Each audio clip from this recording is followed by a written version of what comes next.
what we look for in your guys' responses. And then also talk about the recruiting timeline and what your next steps are with NCSA. And then, of course, we'll take the last probably 15 minutes, maybe longer, to get through some questions you guys might have. So let's dive in. Top 10 questions. What are these coaches going to ask you? First and foremost, the number one question you're always going to get from coaches is, why my school? So I say Ohio State because that's probably where I loved coaching the most. So why Ohio State? What do you know about my school? What do you know about my program? And what attracts you to Ohio State? So for me as a coach, why I'm asking this question, I want to know that you're responsible. So you've done your research. I want to know that you're accountable for that too. It wasn't mom and dad that did your research. You guys were the ones that were doing the research yourselves as student athletes. So you know about us. And then I also just want to make sure that you're serious. So the more you know about my school, the more you know about my sports program, the more excited I get about you as a coach. So the less you know and the less you kind of bring to the table, the less likely I am to want to continue the recruiting process with you. Because I just think that you're emailing me to email me or calling me just to call me, not because you're actually interested in my school. Because it is a two-way street, guys. We don't want to just recruit anyone as a college coach. We still need kids that want to come specifically to our school and specifically to our program.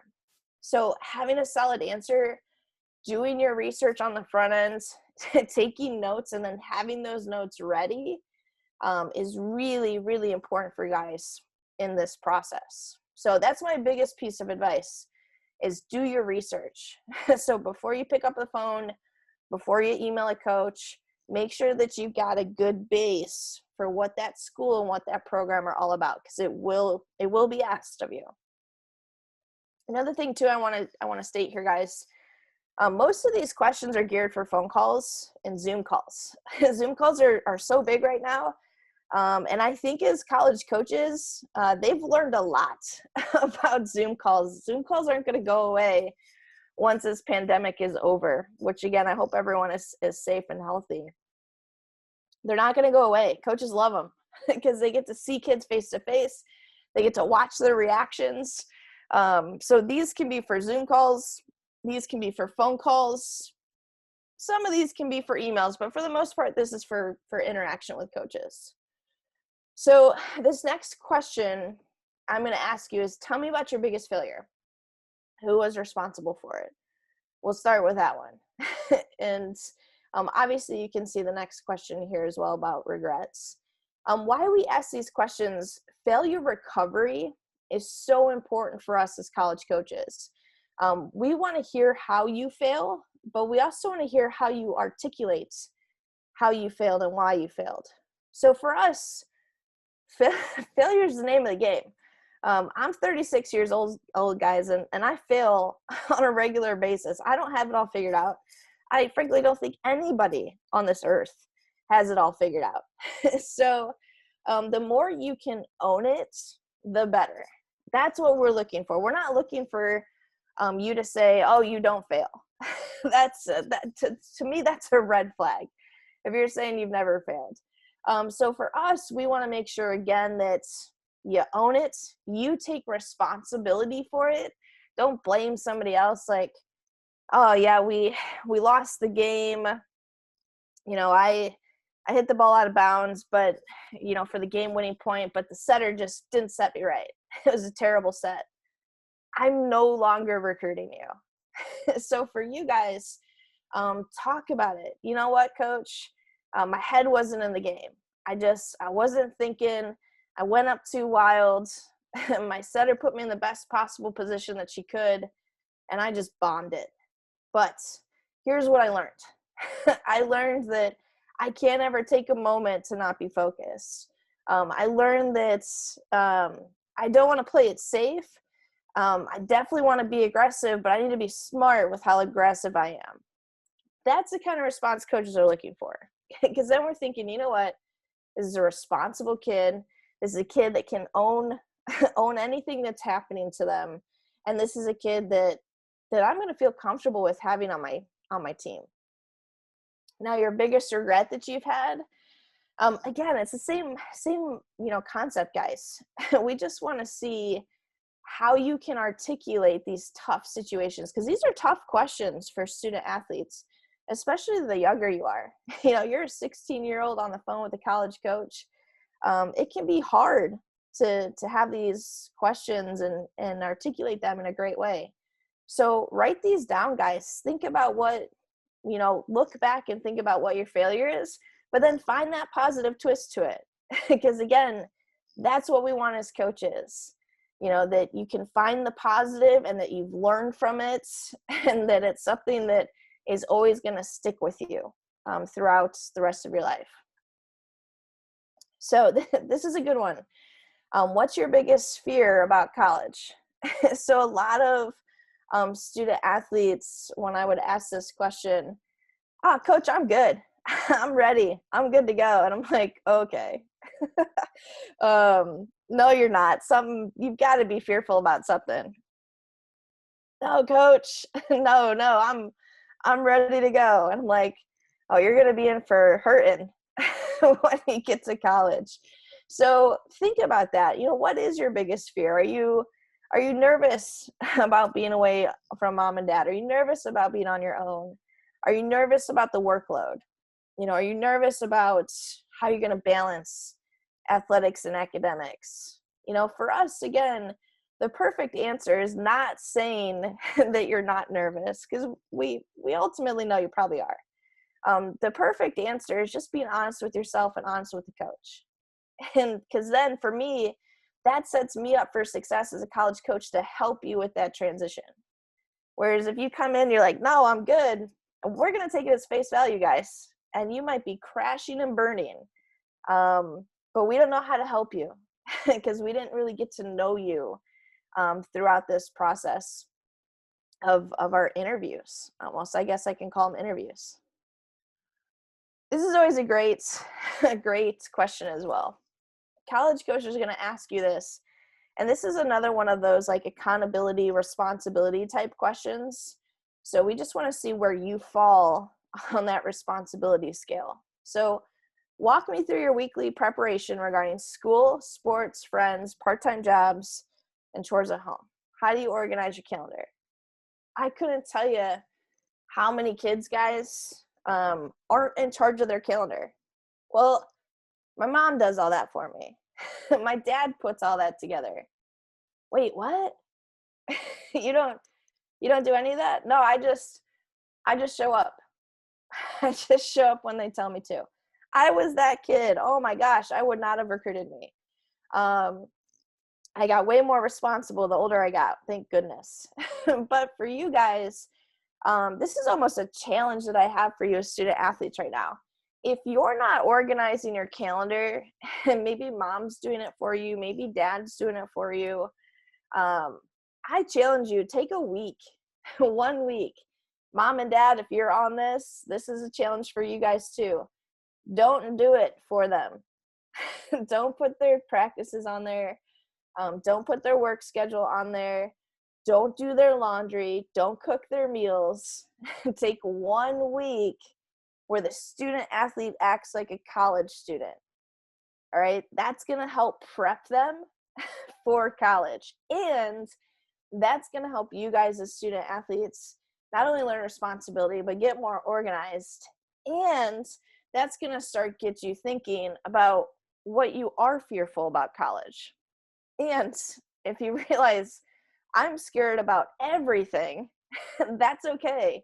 You're starting to practice. So then you keep practicing what it's going to be like to be in college as well. So again, for you guys as coaches, we're looking for responsibility. If you've never done this, that's a red flag, especially for Division I coaches, guys.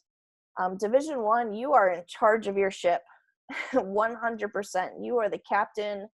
As a coach, we're telling you, when to show up but essentially you've got to manage everything else. You've got to make sure that you get there. We're not going to make sure you get there. So this is really important for us, especially at those higher levels or higher levels of competition, that you have this responsibility over your life moving forward. So this question is more geared towards what type of teammate you are, just FYI. So how do you feel about the bench in that role? What makes a great bench player? So why we're asking these questions, guys, again, we want to see what kind of teammate you are.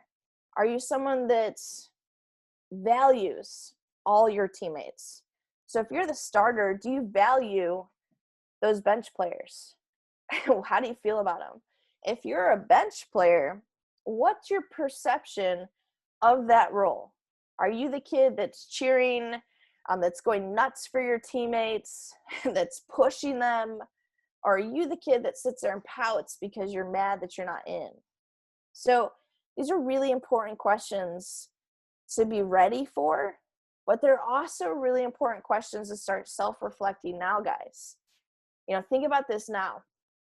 If you're on the bench right now, maybe you need to change your attitude. Maybe you need to cheer more. Maybe you need to push harder in practice. Maybe you need to have the mentality of, or not have the mentality of, oh, my coach just doesn't like me, and change that mentality to, you know what, I'm going to do whatever it takes to earn my spot. And you know what, if I can't earn my spot because that other person is better than me, then I'm going to take pride in doing everything I could to get there. Those are the kids we want to recruit, guys. Even top level programs need bench players. And I'll tell you what, when I was at Western Illinois, I had several bench players or walk-ons that earned starting roles because they valued their role on the bench. And they valued it so much that they were beating out starters in practice every single day. And they knew their job was to push that starter. And if they pushed that starter to the point that starter wasn't showing up, guess who earned the role? So that's what we're looking for here, everyone, is to make sure that you not only value your role, if that's your role, but if you're a starter, you value those that are on the bench. You know, if you're a starter, man, what makes a great bench player is when they make me sweat for my position, when they make me sweat for my job. I love the fact that my job isn't solidified, coach.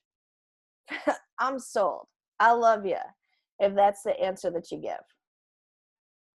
Now, this is another great question here too, guys, when it comes to like teammates, leadership, obviously. But also for me as a coach, it just gives me an insight on what's important to you. So what does it mean to be a leader? That doesn't mean that I'm asking if you're a leader or not. I'm asking you to just give the qualities of that to me. And then if you feel like you exude those qualities, give me examples. That's another thing, guys. The more examples you can have for these questions, the more it backs up your thought process. So if there was a time, and I'll go back to this slide here, that you had a bench player that pushed you to the point they earned your spot and you learned from that, have that example, right? If there's a time, you know, when we were talking about failure recovery earlier, that you failed miserably, have that example. The more you just talk in broad terms, the less likely it's meaningful to us as coaches and the less we believe it. So what does it mean to be a leader? Again, this is really important because we want to know what qualities you value. We want to know what's important to you, and we want to know if you step in for those qualities as well. So if you're just talking about stats and you're just talking about you know, the kills leader or the assist leader or the leading scorer on your team, whatever it is for your sports, that tells me that you value stats more than other things, which isn't necessarily a bad thing. Maybe that suits my personality as a coach. For me, obviously I'm a little bit different. I'm more like psychology based.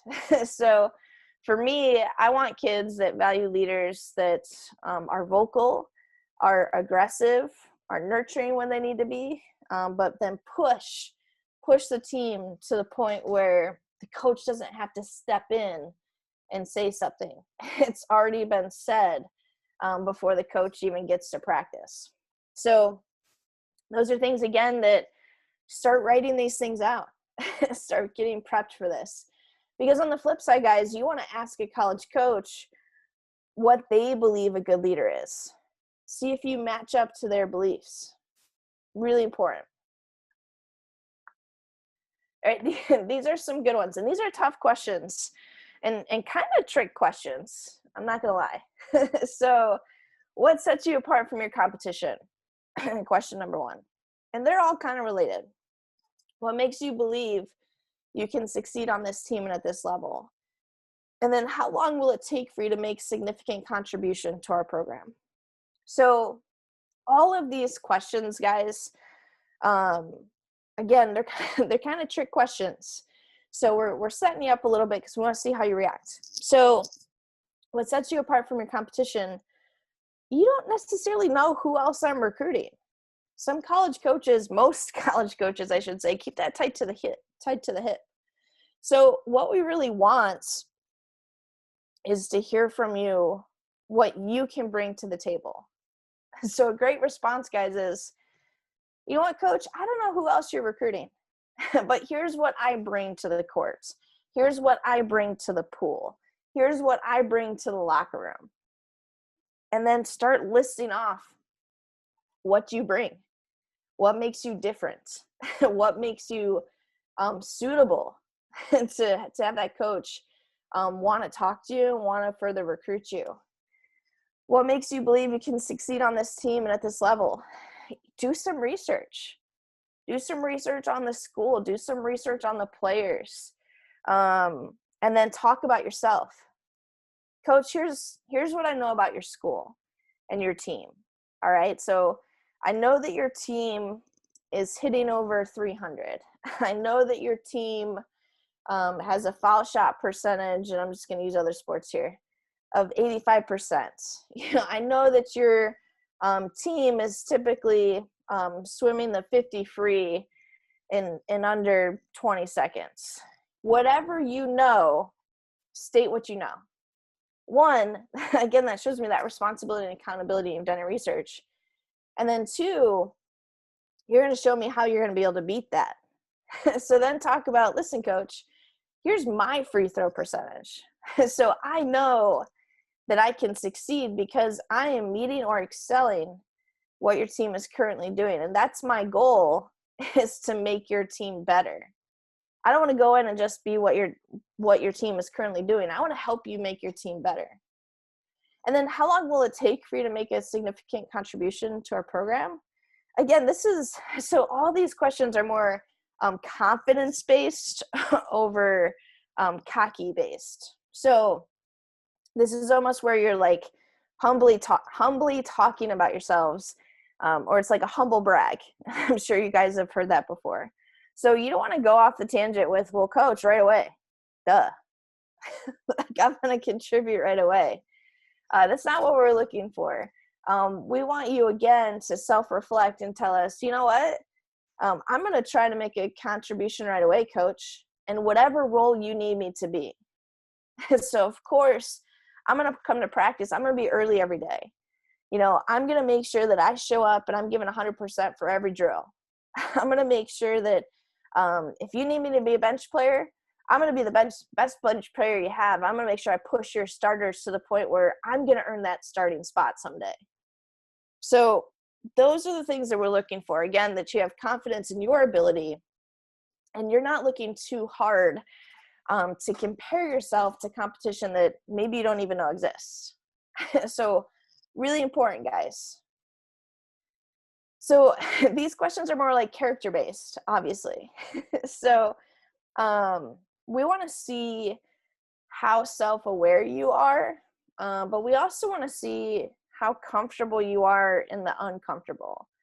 90% of kids that I talk to, one, we're just uncomfortable with phone calls in general, which with the generations, it's only gotten worse with TikTok, with Twitter, with any social media, with texting, kids kind of just say what they want when they want, but then they can't have phone calls because, one, they're not used to having phone calls, and two, they can't say what they want when they want because they'll get held accountable for that.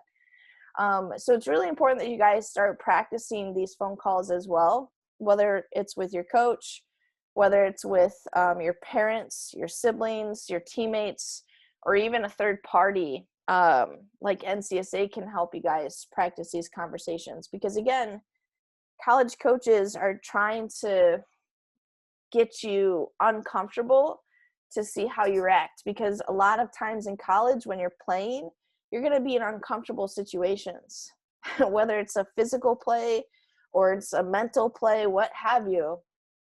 We want to make sure that you guys are going to be set up for success. So if I grabbed your worst enemy, what would they say negative about you? Be honest. What are they going to say? and be okay with it. But also, again, don't just leave it at that. Talk about, hey, you know what? They're going to say that I'm too aggressive. They're going to say that I'm not the greatest sportsman. And they're going to say, I don't even know, something else. Find a way to come up with a positive of that. So, coach, listen, I know that I'm not the greatest sportsman. So I've been working really, really hard on making sure that I'm aggressive, making sure that I'm giving it all on the court, but that I'm not saying anything between the net to the other side. Those are things that you guys want to start thinking about. And if you're not sure like what a coach would or what someone would say that would be negative about you, ask someone, which is really uncomfortable, but ask them, because then that's going to help you grow and develop as a person, but also grow and develop as a recruit as well. And then share 3 words those closest to you would use to describe you. Again, these are uncomfortable situations. It's always uncomfortable to talk about yourself. But again, as a college coach, we want to see how you do in the uncomfortable. We want to see how self-aware you are. We want to see how reflective you are of your own life. These what would you do scenarios, I love. In some of these, guys, most of these questions, they're not all going to happen right away from a college coach. So this is not like a one phone call type conversation. These questions are going to happen over time, just an FYI. But you want to start preparing yourself for these questions. So what would you do scenarios are typically scenarios, just so you guys know, that we've been through as a coach and that bother us. So that means that we have personal experience with these scenarios, and we probably aren't that tolerant of such scenarios. So that's something to think about on your guys' end too. If the coach is talking and asking about partying a lot, then they probably just went through a season of their team partying like crazy, and then they didn't do so hot. So again, something to think about. But I put a couple scenarios over the years that I experienced. So, what would you do if your team was partying the Thursday night before Saturday's game, and there's a team rule that it's no drinking in season? How would you handle that? What would you do if someone on your team isn't pulling their own weight?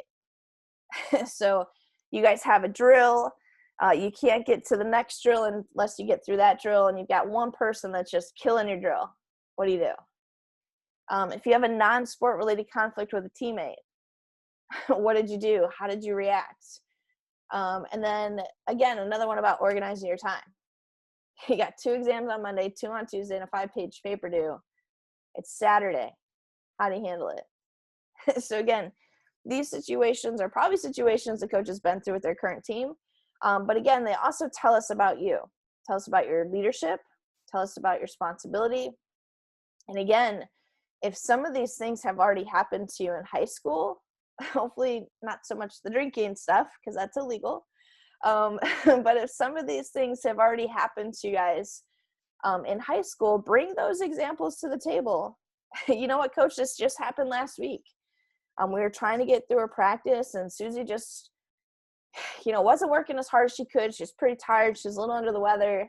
So I just made sure that I was always right there by her, encouraging her, building her up, giving her advice, how to get through it, how to beat the drill. And then we got through it. So again, having those examples, guys, shows me as a college coach, your responsibility, your accountability, and also your seriousness, just your overall seriousness. This is a great question that's Sue Enquest, who I said earlier, 11-time national champion coach, amazing. This is her favorite question to ask student athletes. So if the whole world shut down social media, would you be relieved or panicked? How would you connect with others? So our whole world is social media at this point. It's crazy.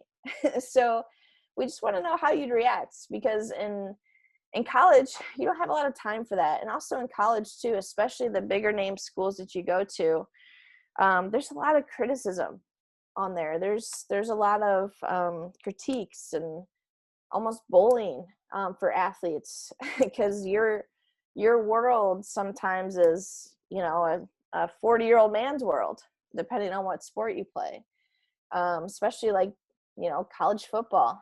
Think about how much is criticized on Twitter and social media with college football. So we just want to know, like, where your headspace is. Would you be in a good headspace and be excited and be okay? Or do you rely on social media for your livelihood? So again, there's not necessarily a wrong answer. You just have to own your answer with this one. And the more, guys, that you can own your answers, own who you are, the better position you're going to be, again, to get recruited and to be higher up on a college coach's list. So those were 10 questions, but I got one last bonus question for you. And not every coach will ask you this, but a lot will. So what other schools and coaches are you currently talking to? This is a question for us as a coach to figure out how recruited you're being, how genuinely recruited you're being. And then also for us as a coach to figure out, what more do I need to do to get this kid to like me if they are talking to a lot of other schools? So I know a lot of you want scholarships and need scholarships for college. Frankly, I encourage that. Like I said, you should be using your sport to get school paid for, no doubt. So for you guys, you want to have a huge list. So when a college coach asks you this question, if you just start rattling off 20, 30 schools, yeah, coach, I'm talking to Northwestern. I just had a conversation with their coach last night. I'm talking with Nebraska tomorrow. I've been talking to Florida, Florida State, Iowa. I've had several conversations with Oklahoma, USC, Stanford just got on my radar recently. That coach is going to stop you and say, okay, that's great. And then that coach is going to start panicking. So that's the position that you guys want to be in as a family. You want to have the leverage in the recruits coach relationship. You want that coach to think, oh my gosh, I've got to get on this kid. This is my first phone call with this kid. This kid's already talked to 20 other schools. I probably need to shoot some more money at this kid. I'm probably going to have to put out a big paycheck for this kid. Or I'm going to have to entice this kid and talk to this kid more. So again, this question is for college coaches to gauge almost how right they are with their pick, which is weird to say. But like, if you come off, guys, and you say that you're not talking to anyone yet, that's a red flag for me as a coach. I'm thinking, am I missing something? Like, there's no way that I discovered this kid and nobody else knows who he or she is. There's no way. So I'm thinking, maybe I need to stop recruiting this kid, because maybe, I don't know, maybe I saw you on a good day and nobody else saw you. Maybe this is not, a kid that's going to be right for my program. So for you guys, again, you want to have leverage opportunities. So my biggest piece of advice, in order to say that you're talking to a lot of college coaches, is to start communicating now with college coaches. Think about this process, guys, like a job interview. So if you just have your profile on LinkedIn, you're naturally going to get some looks. You're naturally going to get some hits. I probably, get a job inquiry or a job offer, a couple times a month, which is great, but they're not jobs I like. So for you guys, the more you want to answer this question with a bang, the more you want to give yourself leverage when it comes to scholarships and finding the right fit school, the more you need to take ownership of your process, which leads me perfectly into now what? Now that you know the questions you're going to be asked, the why behind it, what good and bad answers look like, what actually should be happening? So for 2021s and 2022s, communication like crazy should and can be happening for a while now. Offers can be happening. All personal contact can be happening. Texts, phone calls, emails, direct messages through social media, virtual campus tours, offers. Again, all these things should be happening if you're in that 2021, 2022 class. If you're a little bit younger, you guys are responsible for initiating that contact. So camp invites, questionnaires, and brochures should be happening all the time from college coaches. There can be communication through a third party for Division I and Division II. And then D3, NAI, and junior colleges can text and call and email you. So if these things aren't happening, guys, you need to take a look as to why. And the number one reason why these things aren't happening, it's probably not because you're not good enough. It's probably because these coaches just don't know who you are.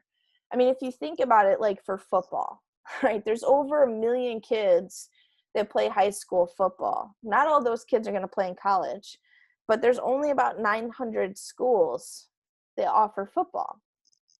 So do you guys think that 900 coaches are aware of 1 million kids out there? No, they're aware of the blue chip kids. So those kids that are just the Trevor Lawrences, the Justin Fields of the world.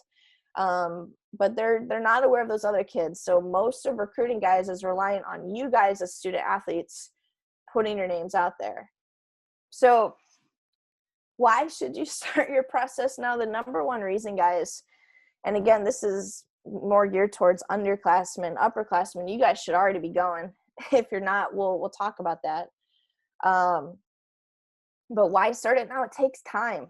It's not like a 30-day process. Do some kids commit within 30 days?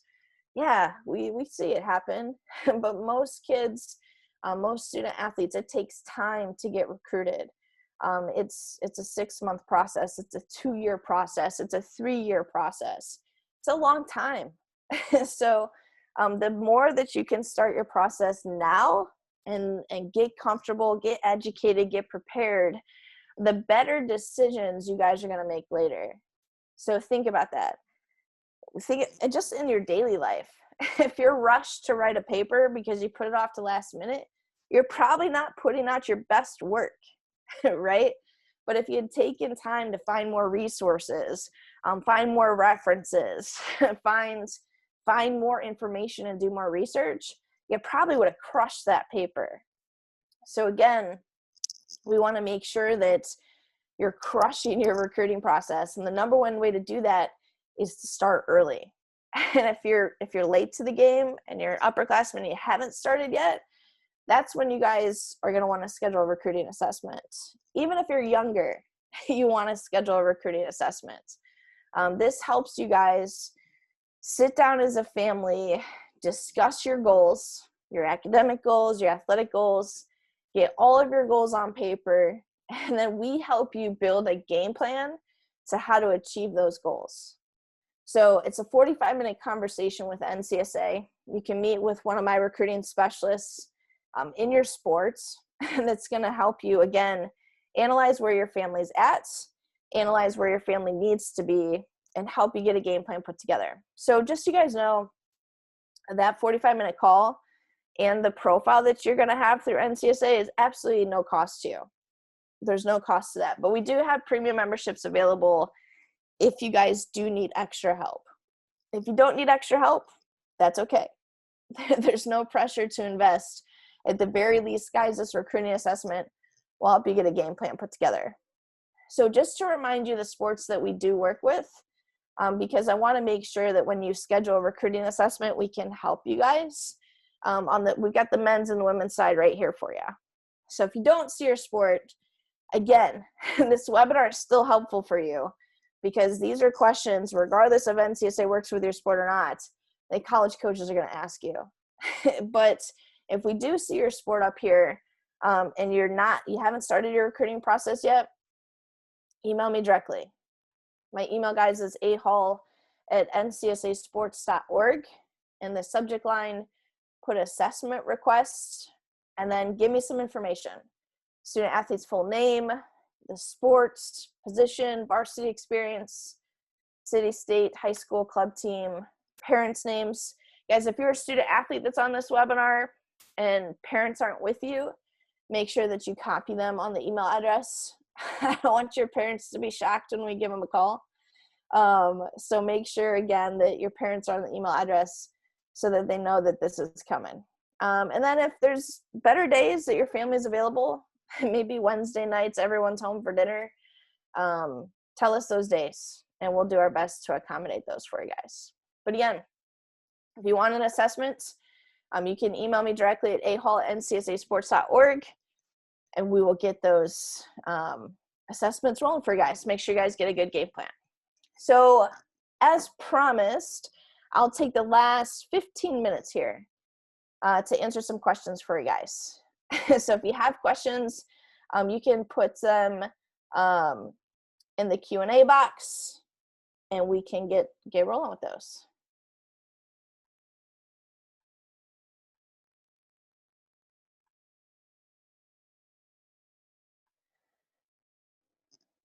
All right. One of the questions was, will there be a recording of this webinar sent out? Grace so graciously let you guys know that the recording will be this is recorded, and it's going to be posted on their website. And again, if you guys have extra questions for recruiting or extra questions about your sports, or maybe you need a little bit more clarification on something that we went through tonight, feel free to email me directly as well. I'll be happy to answer those for you.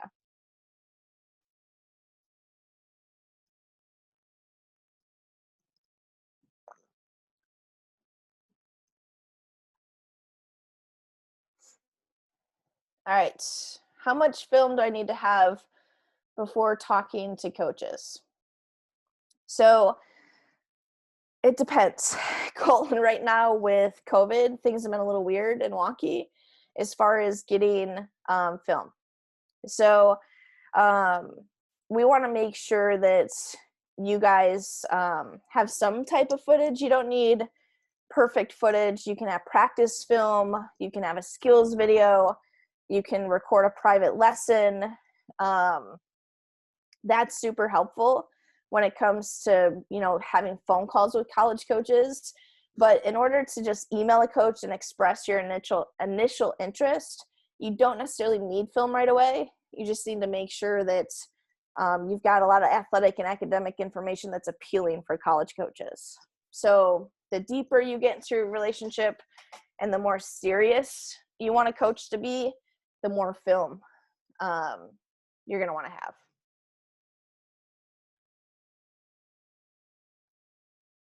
All right, Cody, is starting to talk to recruits as a junior a little late?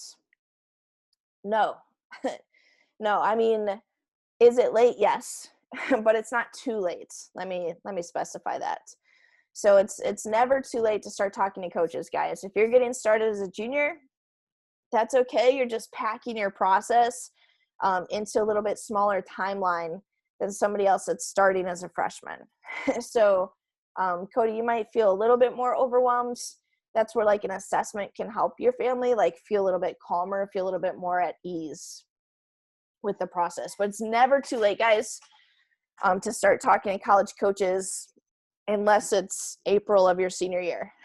and then that can be a problem.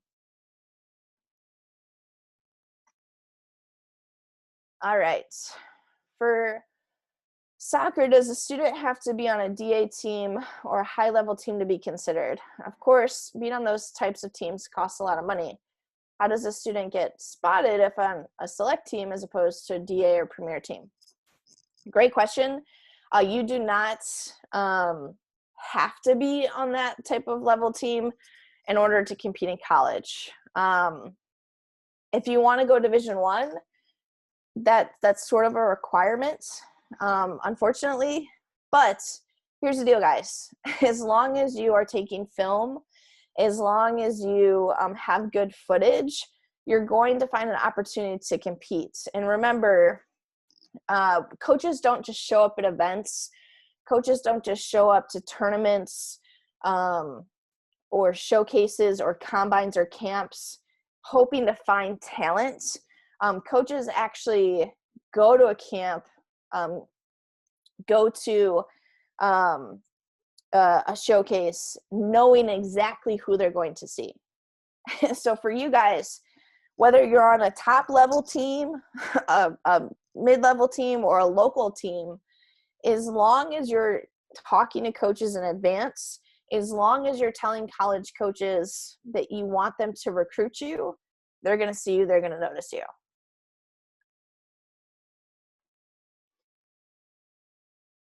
What is the best approach to reach out to a coach, particularly the first time? Do they prefer an email, text, or social media? So email first, always email first. So text, phone calls, social media, that comes next. Guys, you really only want to use social media if you're posting like highlight reels all the time. So if you're posting like a 2-second clip, then use social media to get the coach to look at it through like a hashtag or through direct message. But email is always the number one and most preferred way to get out in front of college coaches.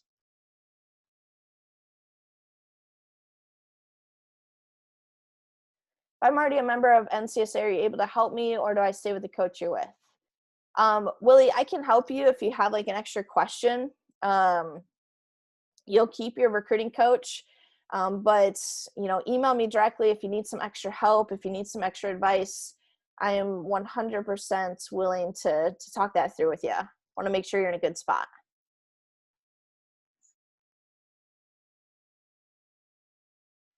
If you play 2 sports, but you get a scholarship for one, are you allowed to play the other sport as well? It depends. So, Cody, it depends on the coach, and it depends on what sport it is and like the danger of it. So, when I was coaching, I had a student athlete. When I was coaching Division I, I should say, I had a student athlete that wanted to do volleyball, obviously, and then do high jump. I never, and I gave her a full ride, I never let my student athletes at the Division I level play another sport just because the risk of injury was too high, and Division I kind of takes over. But I was going to let her do it. So you can do it. It just depends on the division level. It just depends on the coach. Some coaches will let you do it. Some coaches want you to do it. Other coaches are nervous and afraid about it. So, but the answer is yes, you can. It just depends on the coach, depends on the program.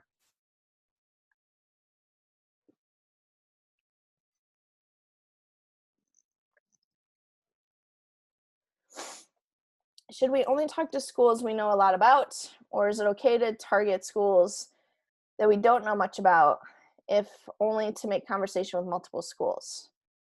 That's a good question. So you definitely want a healthy combination of both. So any school that you talk to, you should know something about. You guys don't have to do mass extensive research on schools, even like your top schools. Your top schools, you probably know everything you need to know about the school anyway, because they're your top schools for a reason. but you should know something. So I always say you want to do like a 5-minute drill with schools before you have a phone call, or a 5-minute drill on schools before you send an email, just to get to know a quick overview. That is something, guys, in your NCSA profile that we help you with, because again, we want you to talk to a lot of programs, but we don't want you to be wasting your time. So we've got every school in the nation, and we give you snapshots of what those schools and what those programs are all about.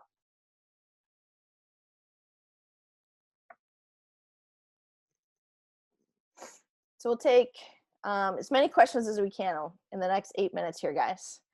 So Exact holds ID camps. They invite multiple college coaches to attend.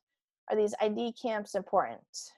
They can be. So always look up who's going to the camp first, especially for Exact. They usually bring in some good quality college programs. But you want to make sure that the programs that are there, one, you can compete for them. Two, you're interested in them. And then 3, they're recruiting your graduation class and they're recruiting your roster spot. The worst thing that can happen is you go to a camp and there's only one school there that you like, and there's only one school there that you know of. And that's a lot of money to just get out in front of one coach when you could send them video. So they are important, guys. Camps, ID camps, showcases, tournaments can be important. But again, do your research beforehand. See who's going, make sure it's worth your time, make sure it's worth your money. And then also make sure, again, that you're emailing coaches prior to going. Email them in advance, because we want to make sure, again, that you're in a good spot, and that coaches are actually going to evaluate you.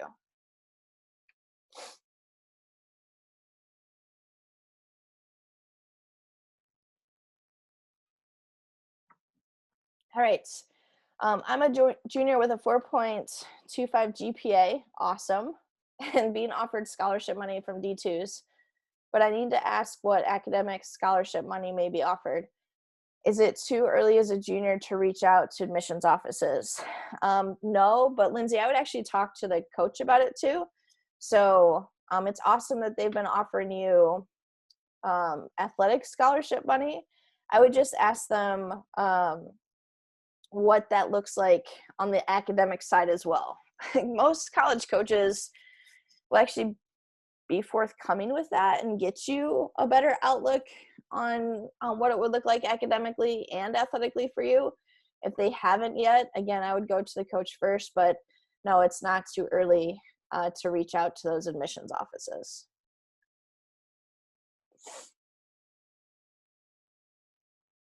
Are D1 coaches not able to recruit face-to-face until after December 31st? Yep, correct.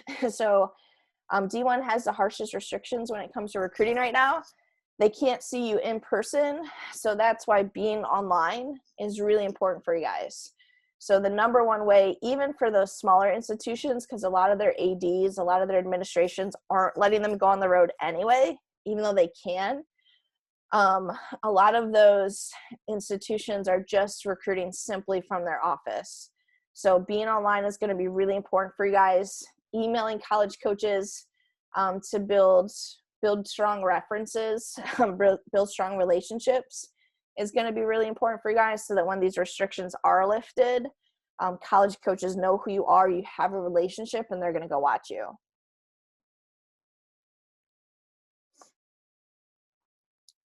Does NCSA only focus on American schools?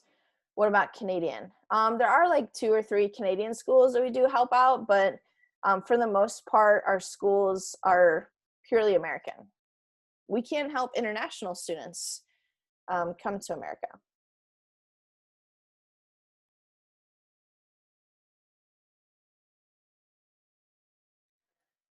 All right, how important is it for coaches that the student athlete is well-rounded?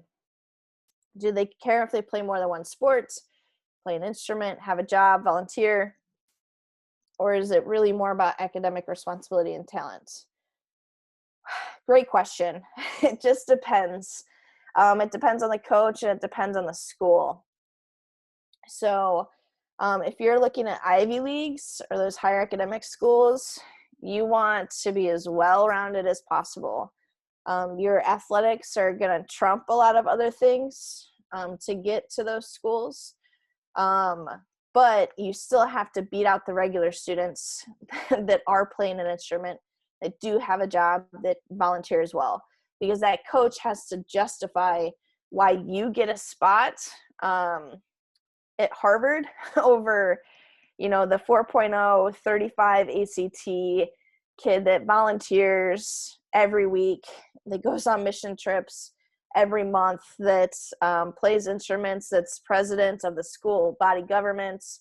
Like, they have to justify why you beat that kid out. So those higher academic schools, definitely, yes, it's important. Every other school, we just like those things because it shows your versatility, it shows your responsibility, and it shows your time management. Is it necessary for non-Ivy League, non-crazy high academic schools? Again, it kind of just depends on the coach and what's important to them.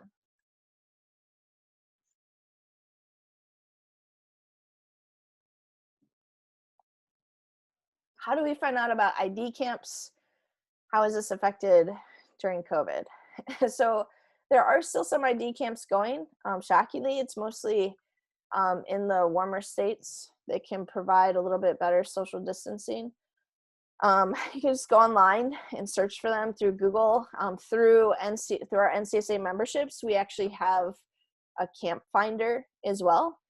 So you can search for camps that are close to you, that are still up and running. So again, just Division I can't recruit at those camps, but other division levels can. A lot of people are using ID camps right now during COVID to just film, to get some sort of footage since seasons have been postponed. And then last question for the evening, guys. Thank you again, everybody, for being so active tonight here and asking great questions. What type of information should you include in an initial email to coaches? So great question, and a doozy for the last question of the night. But essentially, you want to include what you know about the school right off the bat. Make sure it's personalized to the coach. You want to make sure you include a little bit about you, why you love the sport, why you want to play, what you're going to bring to a team. And then you want to kind of leave it with like a call to action. So, asking them a question and also giving them a link to your profile, which is essentially your resume. So giving them more information that they can go find online about you. That's a nutshell version, guys, and the brief template version. That's something that NCSA can help you with as well. We have former college coaches like myself that can actually sit down with you guys and write the email with you, which is great. Make it super personalized to you, super personalized to that college program. And again, just help you have that best education moving forward. So guys, that's it. That's all the time we've got for tonight. Again, thank you so much for participating this evening. If you need extra help in recruiting, you want to sit down and get a game plan put together, email me directly again at ahall@ncsasports.org. Subject line, put assessment request. We'll make sure we get you guys caught up to speed, get this process underway, and make sure you guys are in a good spot. But again, thank you so much for spending your Monday with us.